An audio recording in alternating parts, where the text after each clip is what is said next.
हर गांव की अपनी एक कहानी होती है, लेकिन इस गांव का पुल सिर्फ अमावस की रात खुलता है। लोग कहते हैं कि वो पुल इंसानों के लिए नहीं, भूतों के लिए बना था।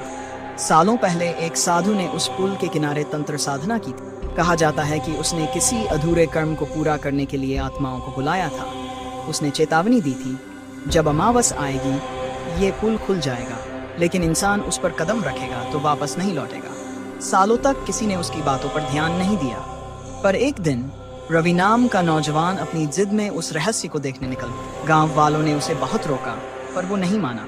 अमावस की रात थी, आसमान में चांद कहीं नहीं था और नदी के ऊपर घना कोहरा छाया। रवि के हाथ में बस एक पुरानी लालटेन थी। पानी जैसे किसी अनदेखी शक्ति से कांप उठा। धीरे धीरे पुल खुद ब खुद खुलने लगा, जैसे किसी ने अंदर से दरवाजा खोला हो। रवि ने डरते डरते पहला कदम रखा, लेकिन तभी ठंडी हवा का झोंका आया और उसकी लालटेन झपकने लगी। धुंध के बीच उसे कुछ आकृतियां दिखीं, इंसान जैसी, लेकिन आंखें चमक रही थीं। लाल रंग। एक भारी आवाज गूंजी, तुम जीवित हो, यहाँ नहीं आ सकते। रवि चिल्लाया, लेकिन उसकी आवाज किसी ने नहीं सुनी। गांव में कोई नहीं जानता कि उस रात उसके साथ क्या हुआ। अगली सुबह गांव वाले जब पुल के पास पहुंचे तो वहां बस एक जली हुई लालटेन पड़ी थी।